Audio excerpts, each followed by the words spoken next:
الحمد للہ وکفا وسلام علی عباده الذین اصطفى اما بعد اعوذ باللہ من الشیطان الرجیم بسم اللہ الرحمن الرحیم ما كان محمد ابا احد من رجالکم ولکن رسول اللہ وخاتم النبیین صدق اللہ العظیم۔ پوری امت مسلمہ کا یہ ایک مسلم عقیدہ ہے جو کہ قرآن میں اللہ رب العزت نے بیان کیا ہے کہ رسول اکرم صلی اللہ علیہ وسلم یہ اللہ تبارک و تعالیٰ کے آخری نبی اور رسول ہیں، اور آپ کے بعد کوئی نیا نبی اس دنیا کے اندر اب نہیں آئے گا۔ اس عقیدے کا انکار کرنے والا کافر ہے، اسلام سے خارج ہے، اسلام اور مسلمانوں سے اس کا کوئی تعلق نہیں ہے۔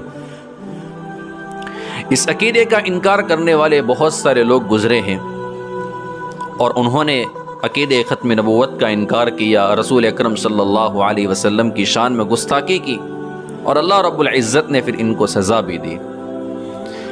لیکن ایک نام ایسا ہے جس کو شاید ہی کوئی ایسا بندہ دنیا کے اندر ہو جو اس نام کو نہ جانتا ہو، وہ ہے مرزا قادیانی۔ یہ بھی ملعون عقیدہ ختم نبوت کا منکر تھا، اور اللہ کے رسول صلی اللہ علیہ وسلم کے بعد وہ اپنے آپ کو نبی مانتا تھا۔ پھر اللہ رب العزت نے اس کو سزا بھی ایسی دی۔ اس کی گستاخی کو جب ہم دیکھتے ہیں جو اس نے رسول اکرم صلی اللہ علیہ وسلم کی شان میں کی، اللہ تبارک و تعالیٰ کی شان میں کی، تو ایسا محسوس ہوتا ہے کہ شاید اس دھرتی کے اوپر گستاخ رسول اور گستاخ نبی اس سے بڑھ کر کوئی پیدا نہیں ہوا ہے۔ اس کی گستاخی کو دیکھ کر ایسا محسوس ہوتا ہے۔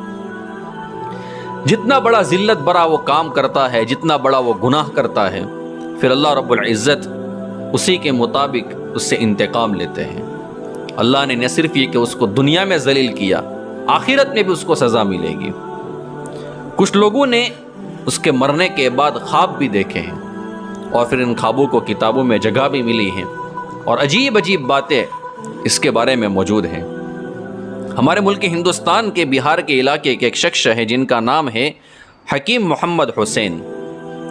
وہ فرماتے ہیں کہ میں نے خواب دیکھا کہ مرزا قادیانی کی قبر میں تدفین ہو گئی ہے، اس کو دفن کر لیا گیا ہے، اور لوگ مٹی ڈال کر گھر پر واپس جا رہے ہیں۔ اس کے بعد قبر میں سخت اندھیرا اور خوف ہے۔ اللہ رب العزت کے فرشتے سوال و جواب کے لیے پہنچے ہیں۔ مرزا قادیانی سخت گھبرایا ہوا ہے، وہ کانپ رہا ہے، اور اللہ رب العزت کے فرشتے اس سے سوال کر رہے ہیں، اور وہ جواب میں ادھر ادھر کی باتیں بک رہا ہے۔ قبر میں قریب ہی شیطان کھڑا ہے، وہ مرزا قادیانی کو کہہ رہا ہے، اے مرزا قادیانی، تو میرا بہترین ساتھی تھا، تو نے میرے مشن کے لیے بہت کام کیا ہے، رات دن تو نے محنت کر کے لوگوں کو گمراہ کیا ہے، مجھے تیری موت کا بہت دکھ ہوا ہے، لیکن آج اس مشکل میں تیرے کام نہیں آ سکتا ہوں، یہ عذاب تو تجھے سہنا پڑے گا۔ یہ کہا اور شیطان غائب ہو گیا، اور اس کے ساتھ ہی مرزا قادیانی سخت ترین عذاب میں مبتلا ہو گیا، اور اس کی چیخ و پکار سے قبر میں ایک زلزلہ برپا ہو گیا۔ جناب سراج الدین کر کے ایک شخص ہے، وہ پہلے مرزائی تھے، وہ خود اپنا واقعہ بیان کرتے ہیں کہ میں پہلے مرزائی تھا۔ ایک رات میں نے خواب میں دیکھا کہ قادیان میں مرزا قادیانی کی قبر پر میں کھڑا ہوں۔ اچانک مجھے اس کی قبر پر ایک تختی نظر آئی جس کے اوپر لکھا ہوا تھا، فی نار جہنم خالدین فیہا ابدا، جہنم میں ہمیشہ ہمیش کے لیے ان کو رہنا پڑے گا۔ بس یہ تحریر کو میں پڑھ رہا تھا کہ کانپ اٹھا، اور اس کے ساتھ ہی مرزا قادیانی کی قبر پر میں نے دیکھا کہ گید کے مانند، گید کی شکل میں بڑے بڑے جانور مجھے نظر آئے۔ میں بیدار ہوا، سجدے میں گر گیا، اور اللہ رب العزت نے میری مدد کی، اور میں نے مرزا قادیانی کو چھوڑ دیا، اس کے مذہب کو میں نے چھوڑ دیا، اور میں مسلمان بن گیا۔ یہ اللہ رب العزت نے ان کے ساتھ میرے دوستو حشر فرمایا ہے۔ اب میں آپ کو ایک کارگزاری سناتا ہوں۔ ہمارے پڑوس ملک کی ایک جماعت جرمنی میں گئی تھی، تبلیغی جماعت تھی، گشت وغیرہ میں مصروف تھی۔ شام ہونے کا وقت تھا کہ جماعت نے مغرب کی نماز راستے میں آنے والی ایک مسجد میں پڑھی۔ رات تھی تو وہیں پر رات گزارنے کا ارادہ کیا۔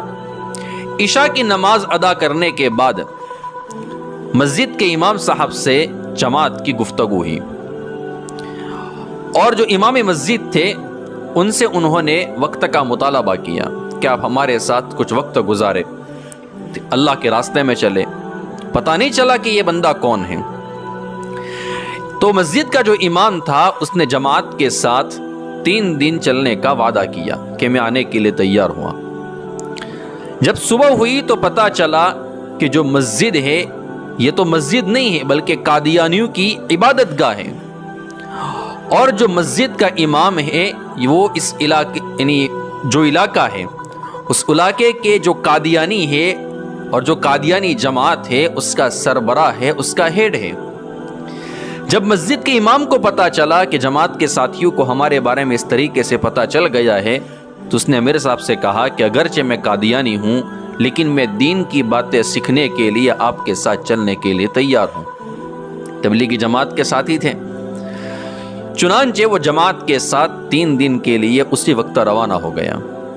وہ گھر سے نکلا ہی تھا کہ یہ پہلی رات تھی اور اس کو خواب آیا، اور خواب عجیب ہے۔ خواب میں اس نے دیکھا کہ سرکار دو عالم صلی اللہ علیہ وسلم تشریف فرما ہے، حضرت ابوبکر صدیق رضی اللہ تعالی عنہ، حضرت عمر رضی اللہ تعالی عنہ بھی بیٹھے ہوئے ہیں، اور کچھ فاصلے پر ایک خنزیر زنجیر سے بندھا ہوا ہے۔ رسول اکرم صلی اللہ علیہ وسلم اس قادیانی سے مخاطب ہو کر کہتے ہیں کہ تم اس خنزیر کے پاس جاتے ہو، ہمارے پاس کیوں نہیں آتے ہو؟ جب اس نے یہ خواب دیکھا تو اس خواب نے اس کو ہلا کر رکھ دیا، لیکن اس نے کسی سے اس خواب کا ذکر نہیں کیا۔ اگلی رات کو سو گیا تو پھر اس نے یہی خواب دیکھا، لیکن اس نے خواب کو کسی کے سامنے بیان نہیں کیا۔ تیسری رات ہوئی تو تیسری رات میں اس نے پھر خواب دیکھا، رسول اکرم صلی اللہ علیہ وسلم غصہ اور ناراضگی سے اس کو کہہ رہے ہیں کہ تم خنزیر کے پاس تو جاتے ہو اور ہمارے پاس نہیں آتے ہو۔ رات بھر وہ چین سے سو نہ سکا۔ صبح ہوئی تو وہ سر جھکائے جماعت کے امیر کی خدمت میں حاضر ہوا۔ پیشانی کے اوپر ندامت کا پسینہ تھا، آنکھوں سے آنسو جاری تھے، اور کہنے لگے کہ امیر صاحب مجھے کلمہ پڑھائیے، میں مسلمان ہونا چاہتا ہوں۔ امیر صاحب اور ساتھی خوشی سے اچھل پڑے اور اس سے پوچھا کہ یہ تو بتاؤ کہ آپ کو یہ توفیق کیسے ملی، کیا واقعہ ہوا؟ تو اس نے پھر اپنا خواب سنایا، اور اس خواب کی وجہ سے اللہ رب العزت نے اس کو اسلام کی دولت سے نوازا۔ تمام ساتھیوں نے اس کو مبارکباد دی۔ وہ نیو مسلم ہاتھ باندھ کے جماعت کے امیر صاحب سے درخواست کرنے لگا کہ میں اپنے گھر پر آپ کی دعوت کرنا چاہتا ہوں۔ امیر صاحب نے ساتھیوں سے مشورہ کیا اور اس کی دلجوئی کے لیے اس کی دعوت کو قبول کر لیا۔ جب جماعت اس کے گھر پر پہنچی تو انہیں سخت حیرانی ہوئی۔ اس کا ایک بہت بڑا اس کے گھر میں ڈرائنگ روم تھا، اور وہاں پر بہت سارے قادیانی اس کے جو دوست تھے وہ سب وہاں پر بیٹھے ہوئے ہیں۔ وہ نیو مسلم کہنے لگا کہ میرے صاحب مبارک ہو، میں نے اپنا مبارک خواب جب ان کو سنایا تو یہ سب کے سب قادیانی مذہب کو چھوڑ کر دائرہ اسلام کے اندر داخل ہو گئے ہیں۔ تو تبلیغی جماعت سے میرے دوستو اللہ رب العزت نے اس طریقے سے کام بھی لیا ہے۔ لوگ کہتے ہیں تبلیغی جماعت کو کہ یہ لوگ تو مسلمانوں میں تبلیغ کا کام کرتے ہیں، غیروں میں تبلیغ کا کام کیوں نہیں کرتے ہیں؟ یہ واقعات ہیں کہ اللہ رب العزت نے قادیانی جیسے لوگوں کو ان کے ہاتھ سے اسلام سے نوازا ہے۔ اللہ رب العزت سے ہم دعا کرتے ہیں کہ ایسے فتنوں سے اللہ تبارک و تعالی ہم سب کی حفاظت فرمائے، اور ختم نبوت کے اوپر اللہ تبارک و تعالی ہماری جان، ہماری مال، ہمارے وقت کو عافیت کے ساتھ قبول فرمائے۔ آمین یا رب العالمین، وآخر دعوانا ان الحمد للہ رب العالمین۔